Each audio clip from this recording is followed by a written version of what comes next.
चल भाई स्टार्ट करते हैं। सबसे पहले बात सुनो, यहाँ पर हम दो चीजों के बारे में बात करेंगे। पहली बात ये, इलेक्ट्रोस्टैटिक फोर्स। इलेक्ट्रोस्टैटिक फोर्स का फॉर्मूला पता होगा तुम्हें। फोर्स बराबर 1/4 pi epsilon not Q1 Q2 by R²। ये मेरे पास फोर्स का फॉर्मूला है। 1/4 pi epsilon not Q1 Q2 by कितना, R², है ना। दूसरी बात, ये एक कंजर्वेटिव फोर्स है। कंजर्वेटिव फोर्स, ये कंजर्वेटिव फोर्स है। दूसरी बात, जो एकदम मैकेनिक्स की बात है, अभी मैं इलेक्ट्रोस्टैटिक के पार्ट पर आ ही नहीं रहा, है ना। दूसरी बात क्या, दूसरी बात ये याद रखो कि वर्क बाई कंजर्वेटिव फोर्स, कोई भी कंजर्वेटिव फोर्स हो, चाहे वो ग्रेविटेशन हो चाहे वो इलेक्ट्रोस्टैटिक हो, work by conservative force delta U के बराबर होता है। इसको बोलते हैं change in potential energy. Change in potential energy, ठीक है, चेंज इन पोटेंशियल एनर्जी। और दूसरी बात, वर्क बाई एक्सटर्नल सोर्स, कुछ बातें याद रखना फिलहाल तो। वर्क बाई एक्सटर्नल सोर्स बराबर होता है negative of work of conservative force. अब इलेक्ट्रोस्टैटिक फोर्स एक कंजर्वेटिव फोर्स होती है। उस कंजर्वेटिव फोर्स का रिलेशन हमें यहां से याद रखना है आपको कि वर्क बराबर होगा चेंज इन पोटेंशियल एनर्जी के। वर्क बराबर होगा चेंज इन पोटेंशियल एनर्जी के, ठीक है। सबसे पहले बात करते हैं यहाँ पर जो टॉपिक है, बिल्कुल टॉपिक से स्टार्ट करता हूं। इलेक्ट्रिक पोटेंशियल, इलेक्ट्रिक पोटेंशियल का सिंबल होगा V। इलेक्ट्रिक पोटेंशियल, ब्लर तो नहीं होना चाहिए यार ये, और किसी की भी स्क्रीन नो ब्लर हो रही है? ब्लर नहीं हो रहा, नहीं हो रहा ना ब्लर, वही तो। इलेक्ट्रिक पोटेंशियल, मधुसूदन एक बार लीव करके दोबारा ज्वाइन कर ले अगर दिक्कत आ रही है।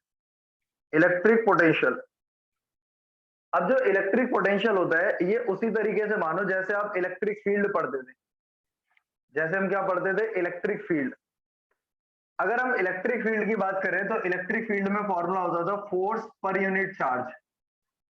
तो इलेक्ट्रिक फील्ड हमें ये बताती थी कि अगर उस पॉइंट पर किसी यूनिट पॉजिटिव चार्ज को रख दिया जाए तो उसको इतनी फोर्स लगेगी या उस पर इतनी फोर्स लगेगी। जैसे मैं बोलता हूं आपसे कि किसी पॉइंट पर इलेक्ट्रिक फील्ड 10 न्यूटन पर कूलाम है, इसका मतलब हम ये समझते थे कि इस पॉइंट पर, जिस पॉइंट पर ये 10 न्यूटन पर कूलाम की इलेक्ट्रिक फील्ड है, यदि किसी यूनिट मतलब वन कूलाम के चार्ज को रख दिया जाए वहां पर तो उस पर 10 न्यूटन की फोर्स लगेगी। ये मतलब होता था हमारे पास इलेक्ट्रिक फील्ड का। अब यहां पर हम पढ़ रहे हैं इलेक्ट्रिक पोटेंशियल। इलेक्ट्रिक पोटेंशियल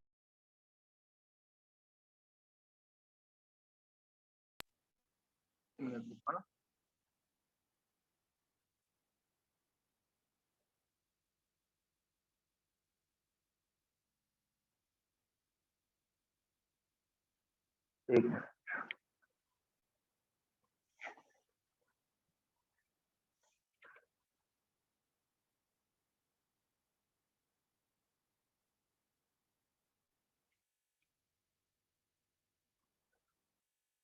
ठीक। तो इलेक्ट्रिक पोटेंशियल का मतलब क्या होता है ना, इस चैप्टर में जब हम इलेक्ट्रिक पोटेंशियल के बारे में ही हमें पढ़ना है तो इलेक्ट्रिक पोटेंशियल के बारे में बताता हूँ। इलेक्ट्रिक पोटेंशियल हमें बताता है एनर्जी के बारे में। मतलब जैसे मैं आपको पहले समझा देता हूँ, कहीं पर पोटेंशियल है 10 वोल्ट या फिर दूसरे उसमें बोले 10 जूल पर कूलाम। अगर कहीं पर पोटेंशियल है 10 जूल पर कूलाम तो इसका मतलब आप ये समझेंगे कि यदि उस जगह पर, जिस जगह पर पोटेंशियल कितना है 10 जूल पर कूलाम, यदि उस जगह पर 1 कूलाम का चार्ज आएगा तो उस 1 कूलाम के चार्ज को 10 जूल की एनर्जी मिलेगी। पोटेंशियल बता रहा है हमें कि उस पर्टिकुलर जगह पर जहां पर मान लो कहीं किसी पॉइंट पर पोटेंशियल 10 जूल पर कूलाम है, तो इसका मतलब आप क्या समझेंगे, इसका मतलब ये समझना है कि उस जगह पर अगर कोई 1 कूलाम का चार्ज आएगा तो उसको 10 जूल की एनर्जी मिलेगी। उसी प्रकार से अगर मैं बोलता हूं कहीं पर पोटेंशियल 3 जूल पर कूलाम है, कहीं पर इलेक्ट्रिक पोटेंशियल 3 जूल पर कूलाम है, तो आप क्या समझेंगे, अगर यहाँ पर 1 कूलाम का चार्ज जाएगा तो उस 1 कूलाम के चार्ज को 3 जूल की एनर्जी मिल जाएगी। तो पोटेंशियल बेसिकली हमें बताएगा किसी यूनिट पॉजिटिव चार्ज को कितनी एनर्जी मिलेगी उस जगह पर। ये बात समझ गए? जैसे इलेक्ट्रिक फील्ड बताता था फोर्स के बारे में, पोटेंशियल बताता है एनर्जी के बारे में। तो कहीं पर अगर हमें पोटेंशियल पता चल जाए तो हम उस जगह पर किसी यूनिट पॉजिटिव चार्ज को कितनी एनर्जी मिलेगी वो बता सकते हैं। क्लियर है यहां तक की बात सबको? तो पोटेंशियल बताता है किसके बारे में? एनर्जी के बारे में। अब बात सुनो, पोटेंशियल की डेफिनेशन कैसे लिखी गई? पोटेंशियल का कोई डायरेक्ट रिलेशन ऐसे नहीं होता, समझना, फिर उसके बाद डेरिवेशन और डेफिनेशन दोनों लिखाऊंगा। एक्चुअली में सबसे पहले हमारे पास रिलेशन होता है डेल्टा वी बराबर चार्ज, इसको बोलते हैं पोटेंशियल डिफरेंस। पोटेंशियल डिफरेंस, थोड़ी देर तक बात सुनना फिर सारी चीजें क्लियर हो जाएंगी कि क्या समझाना चाह रहा हूं मैं। पोटेंशियल डिफरेंस बराबर होता है वर्क अपॉन में चार्ज। वर्क अपॉन में चार्ज, पोटेंशियल डिफरेंस होता है दो पॉइंट के बीच का पोटेंशियल, वर्क अपॉन में चार्ज, है ना। अब सुनिए, अब ये वर्क अपॉन में चार्ज होता है पोटेंशियल डिफरेंस का फॉर्मूला जो होता है। अब ये क्या हो गया मेरे पास, potential difference V final, final potential minus initial potential बराबर वर्क अपॉन में चार्ज, यही होगा। अगर पोटेंशियल डिफरेंस बराबर होता है वर्क अपॉन में चार्ज, तो ये किसके बराबर हो गया? Delta V, V final minus V initial. लेकिन अगर मेरे को किसी एक पर्टिकुलर पॉइंट का पोटेंशियल निकालना है, अगर मेरे को एक जगह का पोटेंशियल निकालना है, तो आप क्या कर सकते हैं, मान लो मेरे पास ये ए पॉइंट है और मान लीजिए ये बी पॉइंट है, पहले समझना बात को। तो ए पॉइंट का पोटेंशियल वी है और बी पॉइंट का पोटेंशियल वी भी है, ऐसे सोचो। तो वो पोटेंशियल डिफरेंस लिखा मैंने डेल्टा वी बराबर बी से ए तक के लिए work from B to A upon में charge, work from B to A upon में कितना चार्ज। लेकिन ये जो डेल्टा वी आया है मेरे पास, ये तो ए माइनस वी भी आया है। जो डेफिनेशन आती है कैसे आती है वो समझाने की कोशिश कर रहा हूं मैं। हिमांशु भाई ब्लर तो नहीं हो रहा है यार? और किसी का भी ब्लर हो रहा है? नो सर, सही है। सही है, वही तो कह रहा हूँ। हिमांशु एक बार डिस्कनेक्ट हो गया, कनेक्ट हो जाए फिर पढ़ लेंगे, क्योंकि शुरुआत में ही समझना जरूरी है, बाकी तो हो ही जाएगा।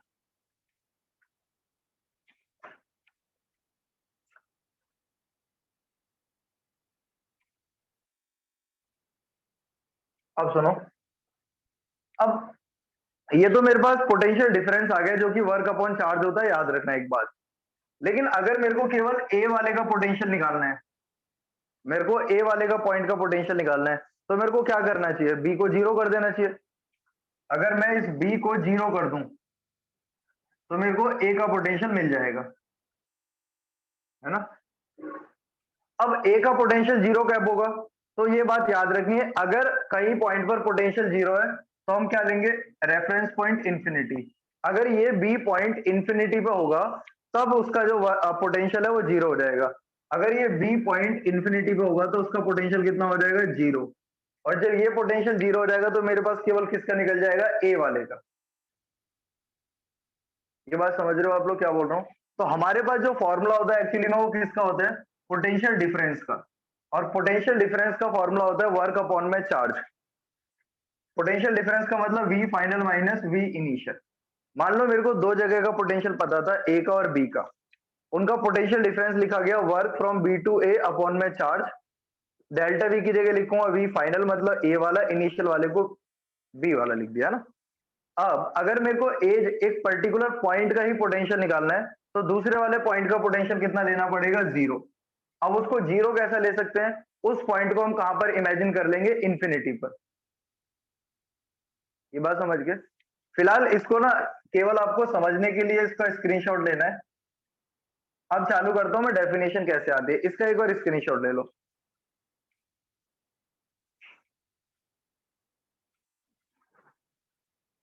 अब मैं आपको बताता हूं जो आपको पेपर के लिए लिखना है या जो आपको सीखना है, ये बस रफ की तरह इसको याद रखना दिमाग में कि ऐसा कुछ होता है। ओके,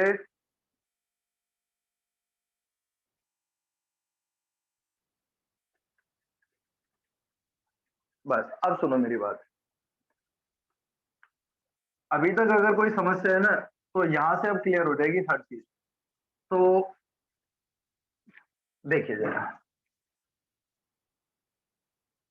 मान लीजिए आपको अब यहाँ पर स्टार्ट करता हूं मैं इलेक्ट्रिक पोटेंशियल से। इलेक्ट्रिक पोटेंशियल का सिंबल होता है V। पहले इसकी डेफिनेशन लिखता हूं। Electric potential at a point is equal to electric potential at a point is equal to amount of work done to bring a unit positive charge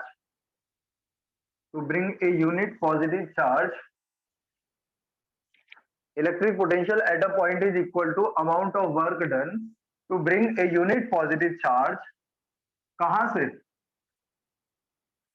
from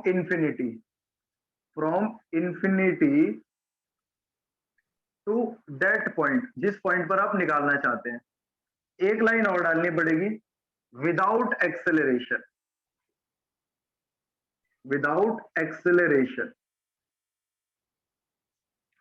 तो electric potential at a point is equal to amount of work done. आपको कार्य निकालना है, work निकालना है, work की amount of work done किस तरह का कार्य है? To bring a unit positive charge. Unit का मतलब वन, पॉजिटिव आपको पता है। एक यूनिट पॉजिटिव चार्ज को इंफिनिटी से उस पॉइंट तक लाने के लिए जितना कार्य किया जाएगा वो इलेक्ट्रिक पोटेंशियल है। कहने का मतलब क्या? अगर मैं आपसे बोलता हूं कि किसी पॉइंट पर पोटेंशियल 10 जूल पर कूलम है, तो इसका मतलब क्या समझोगे? इसका मतलब ये समझोगे कि किसी यूनिट पॉजिटिव चार्ज को इंफिनिटी से उस पॉइंट तक लाने के लिए आपने 10 जूल का कार्य किया, 10 जूल का वर्क किया। पोटेंशियल बताएगा वर्क के बारे में। फिर रिपीट करता हूं, अगर मान लो कहीं पर 10 जूल पर कूलम पोटेंशियल है किसी पॉइंट पर, तो इसका मतलब आप कैसे समझाएंगे किसी को? आपको ये समझाना है या आपको ये समझना है कि इंफिनिटी से किसी यूनिट पॉजिटिव चार्ज को इस पॉइंट तक लाने के लिए 10 जूल का कार्य, 10 जूल का वर्क किया गया। ये पोटेंशियल होता है। तो वही मैंने यहां पर लिखा है, अब समझो। Electric potential at a point is equal to amount of work done to bring a unit positive charge from infinity to that point without acceleration. मान लीजिए आप एक ये चार्ज है Q, इस Q चार्ज का पोटेंशियल निकालना है आपको किसी पॉइंट पर जो कि है P पॉइंट। इस Q चार्ज का पोटेंशियल निकालना है किसी P पॉइंट पर, कितनी दूरी पर? R दूरी पर। इस Q चार्ज का पोटेंशियल बताना है P पॉइंट पर R दूरी पर। तो उसके लिए क्या करना पड़ेगा? तो एक काम करेंगे हम लोग, एक पॉइंट लेंगे हम इंफिनिटी पे। कोई पॉइंट ले लिया हमने, कहां पर? इंफिनिटी पे। इंफिनिटी पे एक पॉइंट ले लिया, यहां पर एक चार्ज मान लिया Q0 जो कि कितना है? +1। एक Q0 चार्ज है जो कि कितना है? +1। इस Q0 चार्ज को यहां इंफिनिटी से इस P पॉइंट तक के लिए लाने के लिए, इस Q0 चार्ज को इंफिनिटी से इस P पॉइंट तक लाने के लिए जितना वर्क होगा वही वर्क इलेक्ट्रिक पोटेंशियल कहलाएगा। ये बात समझ गए? तो मैं यहां पर ऐसे लिख सकता हूं, इलेक्ट्रिक पोटेंशियल V जो कि P पॉइंट पर निकाल रहा हूं, बराबर हो जाएगा work to bring charge from कहां से? Infinity distance to R distance upon में Q0।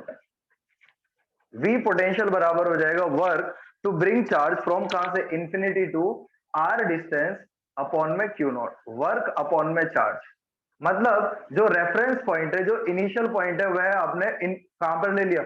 इंफिनिटी पे। इंफिनिटी पे क्यों लिया है? कोई बोल रहा है क्या? मेरी आवाज तो आ रही होगी शायद। इंफिनिटी पे क्यों लिया? क्योंकि आपको पता है कि हमारे पास एक पॉइंट के पोटेंशियल का फॉर्मूला नहीं होता, पोटेंशियल डिफरेंस का फॉर्मूला होता है। तो क्या याद रखना है? अब सब कुछ यही याद रखना है जो मैंने लिखा है यहाँ। Electric potential at a point is equal to amount of work done to bring a unit positive charge from infinity to that point without acceleration. चलिए इस क्यू चार्ज का पोटेंशियल निकालना है पी पॉइंट पर, जो कि कितनी दूरी पर है, आर डिस्टेंस पर है। इस आर डिस्टेंस पर इस क्यू चार्ज का पोटेंशियल निकालना है। तो हमने रेफरेंस पॉइंट लिया, रेफरेंस पॉइंट लिया इन्फिनिटी, जो हमें अपने दिमाग में भी याद रखना है और जो होता है इन्फिनिटी पे लिया। यहां से इस क्यू नोट को यहां से यहां तक लाने में जितना वर्क पर यूनिट चार्ज होगा वो पोटेंशियल होगा। अब ये तो हमें समझ में आ गया कि पोटेंशियल का फॉर्मूला ऐसे होगा, लेकिन अब वर्क कितना होगा उस वर्क को लिखा जाएगा। तो लिखते हैं यहां पर, देखो जरा, let dw is work by external force, dw is the work done by external force, या फिर बाय एफ इलेक्ट्रोस्टैटिक फोर्स का निकाल, electrostatic force to displace charge to dx। dx किसका आना है इसे। अब देखो कैसे होगा भाई, मान लीजिए ये पॉजिटिव चार्ज है अगर, और अगर ये भी पॉजिटिव है तो ये पॉजिटिव, अरे यार बोर्ड ब्लर, और कितना पास रखूं इसके, अभी भी ब्लर है क्या।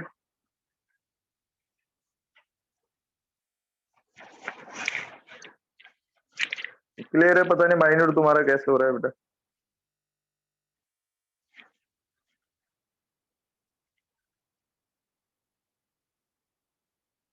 वही तो कह रहा हूँ, साफ है बेटा। नेटवर्क तुम्हारे वीक होते होंगे ना, तो भी प्रॉब्लम है, हर बार इधर से ही नहीं होता। इसलिए तो मैं बाहर आके सर के क्लास लेता हूँ कि भाई मेरा इश्यू हो सकता है नेटवर्क का, पर सर का नहीं हो सकता, ये तो मैं बोल सकता हूँ। चलिए भाई, let dw is work by electrostatic force to displace charge to dx। अब सुनिए जरा ध्यान से बच्चों, इस चार्ज को यहां से थोड़ा सा डिस्प्लेसमेंट करा दिया, थोड़ा सा डिस्प्लेसमेंट कितना, dx, थोड़ा सा डिस्प्लेसमेंट करा दिया dx, किस तरफ, इस तरफ। जैसे मैं इसको डिस्प्लेस कराऊंगा तो ये पॉजिटिव इस पॉजिटिव को रिपेल करेगा बाहर की तरफ, मतलब इलेक्ट्रोस्टैटिक फोर्स बाहर की तरफ लगेगी, एफ ई लिख दिया मैंने, और एक्सटर्नल फोर्स अंदर की तरफ लगेगी, एक्सटर्नल। इलेक्ट्रोस्टैटिक फोर्स लग रही है बाहर की तरफ, एक्सटर्नल फोर्स लग रही है अंदर की तरफ। अब आप किसी के उससे भी आंसर निकाल सकते हैं, चाहे आप एक्सटर्नल वाली से निकालो, चाहे आप उससे निकालो, जिस मर्जी से कर सकते हो। चाहे मैं यहाँ पर एक्सटर्नल वाली भी ले सकता हूँ और ये भी ले सकता हूँ, है ना, इलेक्ट्रोस्टैटिक भी। चलिए, तो V बराबर work per unit charge, work per unit charge. ध्यान रखना जो मैं बोल रहा हूँ उसको ध्यान से सुनना। Let dw is work by electrostatic force to displace charge to dx। अब ध्यान से देखना, जब ये dx, इसको मैंने यहां से खिसका दिया, अब यहां से दूरी इसकी कितनी रह गई, x, ये दूरी हो गई इसकी x। जब इसको मैंने थोड़ा सा खिसका दिया तो अब ये दूरी कितनी मान लो, x, ठीक है। अब देखो dw वर्क बराबर क्या हो जाएगा, f इलेक्ट्रोस्टैटिक इंटू में डिस्प्लेसमेंट dx इंटू में cos थीटा। एक बात बताओ, डिस्प्लेसमेंट तो हम करा रहे हैं इस तरफ, और इलेक्ट्रोस्टैटिक फोर्स लग रही है बाहर की तरफ, रिपल्शन हो रहा है बाहर की तरफ। डिस्प्लेसमेंट इधर, इलेक्ट्रोस्टैटिक फोर्स बाहर की तरफ, दोनों कैसी डायरेक्शन में हो गई,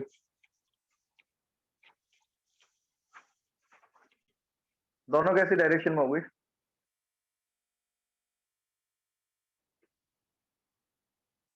अपोजिट में हो गई, है ना। तो अगर अपोजिट में होगी तो थीटा बराबर कितना हो जाएगा यहाँ पर, 180 डिग्री। थीटा 180 रख देता हूं। dw बराबर आ जाएगा एफ ई इंटू में dx इंटू में cos 180 degree, F E into में dx इंटू में cos 180। cos 180 होता है -1, तो एफ ई ये माइनस आ जाएगा यहाँ पर, इंटू में dx, एफ ई इंटू में कितना, dx, ठीक है।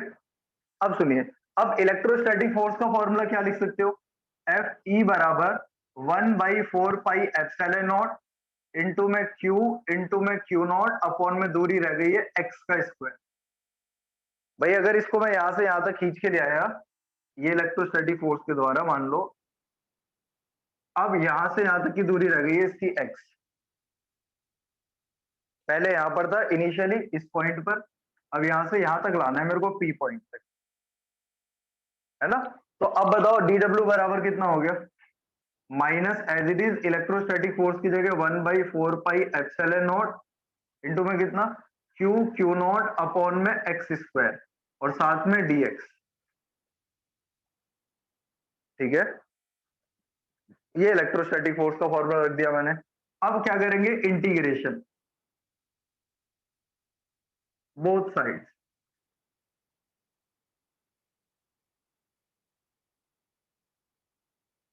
Integration both sides. अगर दोनों तरफ इंटीग्रेशन करता हूं तो यहां पर ये होगा कितना, डी डब्ल्यू का इंटीग्रेशन, है ना। यहां पर होगा किसका, -1/4 pi epsilon not Q into में क्यू नॉट अपॉन में एक्स स्क्वायर साथ में dx, -1/4 pi epsilon not Q into में क्यू नॉट अपॉन में एक्स स्क्वायर। कहां से ला रहे हैं इसको, इन्फिनिटी से, कहां तक ले जाना है, r दूरी तक, इन्फिनिटी से r दूरी तक लाए हैं इसको। तो डी डब्ल्यू का इंटीग्रेशन w, ये जो वर्क आया है इन्फिनिटी से r तक के लिए आया है, इसलिए इसको ऐसे लिख दिया, -1/4 पाई एप्सिलॉन नॉट और जो जो है ना सब बाहर ले लो, क्यू नॉट बाहर आ गया, 4 पाई एप्सिलॉन नॉट बाहर आ गया, अंदर रह गया इन्फिनिटी से r, 1 अपॉन में एक्स स्क्वायर साथ में dx, 1 अपॉन में एक्स स्क्वायर और साथ में कितना dx। अब ये यहाँ पर पेज नंबर 2 हो गया, इसका स्क्रीनशॉट ले, पेज नंबर 2, हाँ स्क्रीनशॉट ले लो इसका एक बार।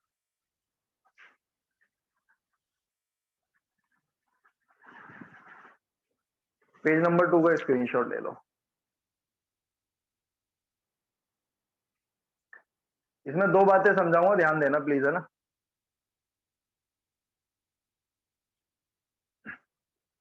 और ऐसी कोई दिक्कत नहीं है, अगर आपको नहीं समझ में आएगा तो मैं दोबारा बताऊंगा नहीं, ऐसा नहीं है, आप पूछ सकते हो जब तक आपको समझ में ना आए तब तक, कोई लिमिट नहीं है ना पूछने की, ठीक है।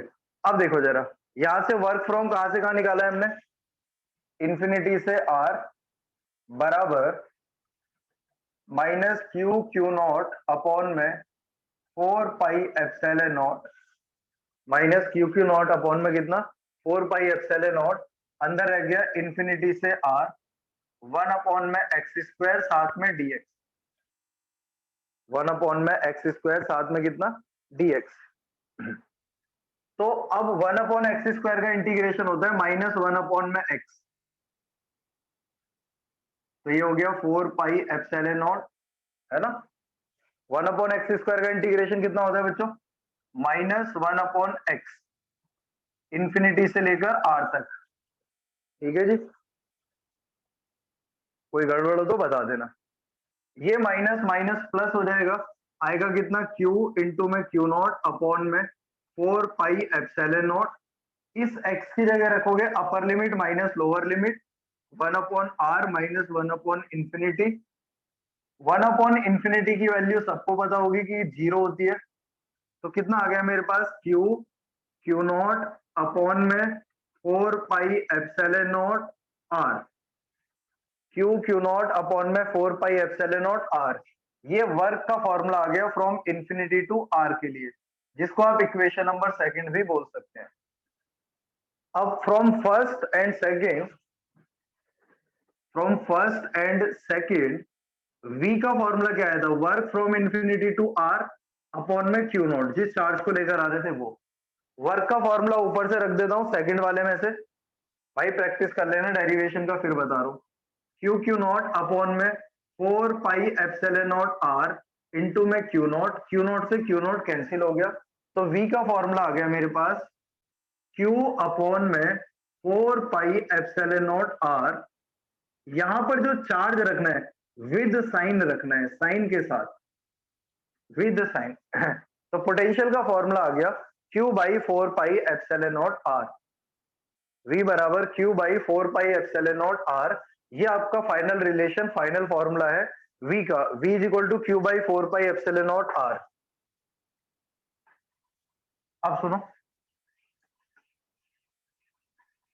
हमेशा साइन के साथ रखना, जबकि इलेक्ट्रिक फील्ड में ऐसा नहीं करते थे, इलेक्ट्रिक फील्ड में बिना साइन के रखते थे, लेकिन वेक्टर से उसको जोड़ते थे या घटाते थे, है ना।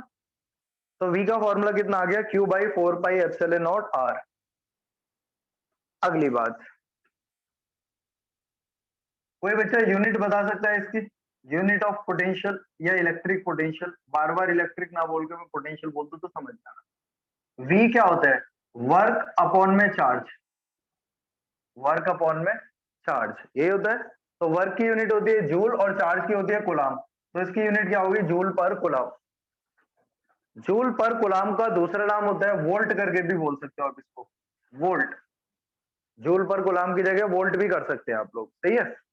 अच्छा, दूसरी बात, it is a scalar quantity, जबकि इलेक्ट्रिक फील्ड वेक्टर क्वांटिटी थी, ये स्केलर क्वांटिटी है,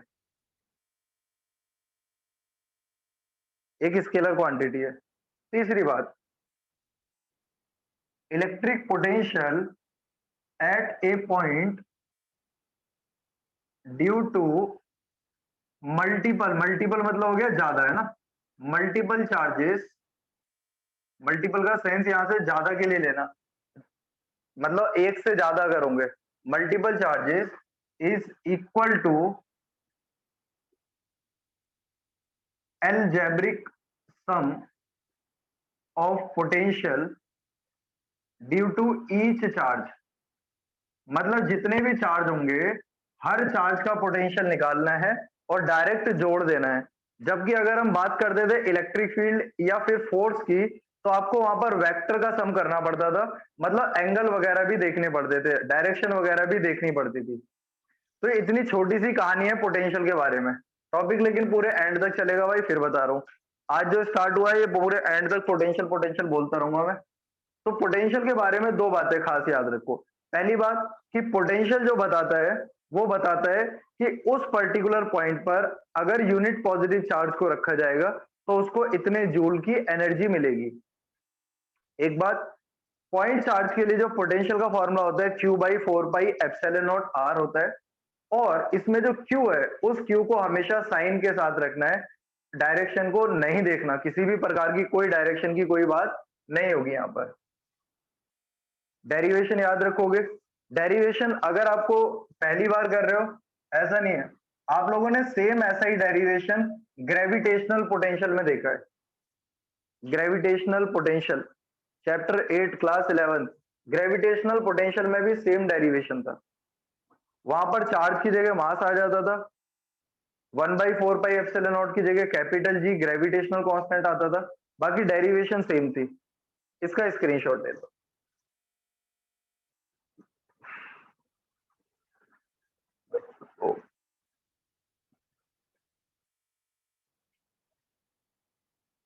इसका स्क्रीनशॉट ले लो एक बार, अब कुछ बातें सिखाता हूँ आप लोगों को, है ना। ये हो गया, नहीं अबे आर ही होता था वहां पर, आर स्क्वायर नहीं होता था।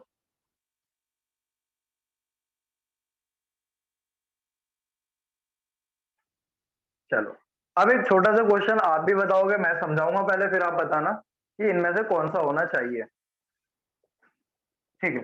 अब यहाँ पर हमें 2 नंबर का एक ग्राफ आता है, एनसीईआरटी के पहले तो नहीं, दूसरे तीसरे पेज पे मिल जाएगा आपको, और फिलहाल तो मैं समझाऊंगा कैसे क्या है।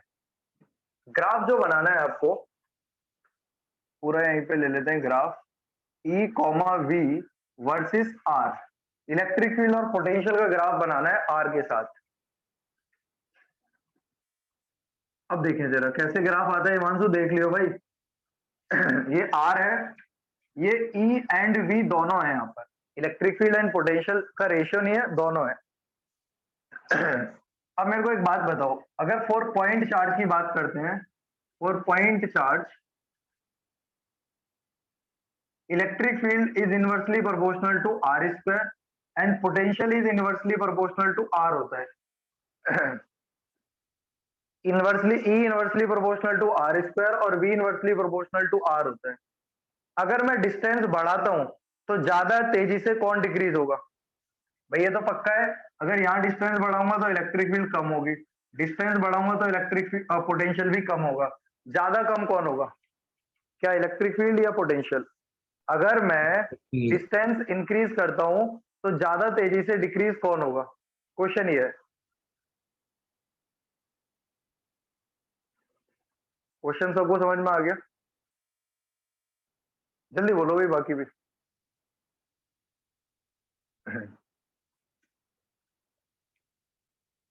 ठीक है, तो यहां पर दो ग्राफ है मेरे पास। पहला ग्राफ ये रहा, दूसरा ग्राफ ये रहा, ए और बी। क्या कोई बच्चा बता सकता है मेरे को कि ए किसको रिप्रेजेंट कर रहा है? हालांकि इतनी जल्दी तुम पकड़ भी नहीं पाओगे इस बात को।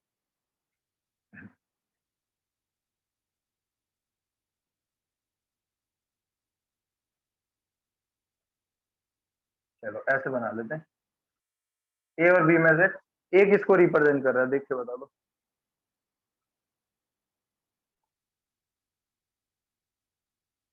चलो मैं एक बात समझाता हूँ, कैसे देखा जाएगा, कैसे देखा जाएगा वो समझाता हूँ एक बार। सेम दूरी लो यहाँ से, अगर मैं यहाँ पर परपेंडिकुलर डाल दूं तो दोनों के लिए डिस्टेंस सेम हो गया। अगर मैं यहाँ से मिला दूं इसको तो दोनों के लिए डिस्टेंस सेम हो गया। लेकिन ये इतना हुआ एक, और ये वाला ग्राफ यहाँ पर इतने पर मिला। सेम दूरी के लिए ये नीचे वाला जो लाइन है ये ज्यादा कम हुई और ये थोड़ी ज्यादा है। सुनो, सेम डिस्टेंस के लिए ये कम है और ये ज्यादा है। और हमें पता है कि अगर हम डिस्टेंस इंक्रीज करते हैं तो जो ज्यादा कम होगी वो इलेक्ट्रिक फील्ड होगी। अगर हम डिस्टेंस इंक्रीज करते हैं तो जो ज्यादा डिक्रीज होगी वो इलेक्ट्रिक फील्ड होगी। तो इन दोनों कर्व में से ये वाला ज्यादा नीचे आया है, ये वाला थोड़ा ऊपर है सेम डिस्टेंस के लिए। ये देखो, ये सेम दूरी है, सेम आर है, ये इतना है, ये इतना है। तो जो कम हुआ है वो कौन हुआ यहाँ पर? ये वाला इलेक्ट्रिक फील्ड। और ये कौन हुआ? पोटेंशियल। सही है क्या? सेम डिस्टेंस के लिए जो ज्यादा डिक्रीज हुआ है वो इलेक्ट्रिक फील्ड है, जो कि ए वाला कर्व था। और जो कम डिक्रीज हुआ है वो बी है, जो कि पोटेंशियल वाला कर्व है। बताइए भाई, कर्व कैसे ऑब्जर्व करना है ये भी मैंने समझाया यहाँ पर। बाकी तो आपको ड्रॉ करके आना है एग्जाम में। बात समझ गए क्या? ग्राफ वाली बात समझ गए सारे?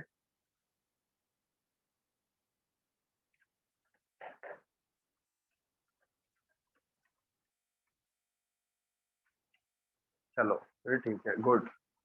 अब क्वेश्चन पूछता हूँ, देखते हैं कितना तुम बता सकते हो।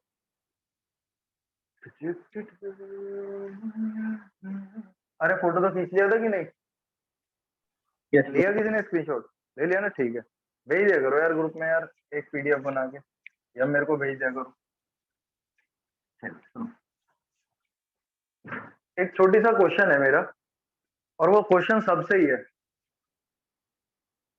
कुछ बातें बताऊंगा, कुछ पुरानी बातें कुछ नई बातें मिक्स करके पढ़ेंगे।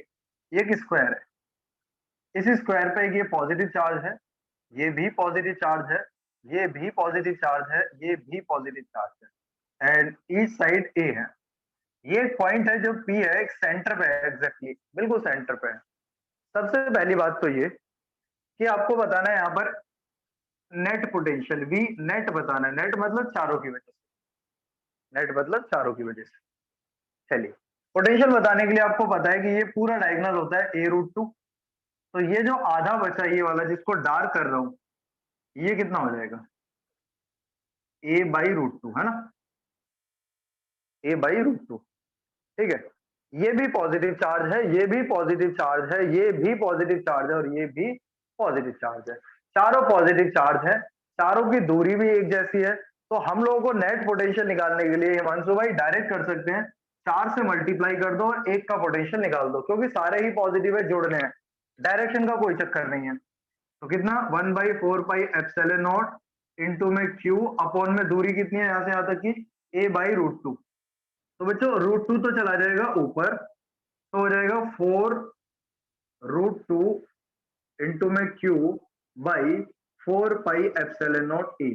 ये नेट पोटेंशियल आया।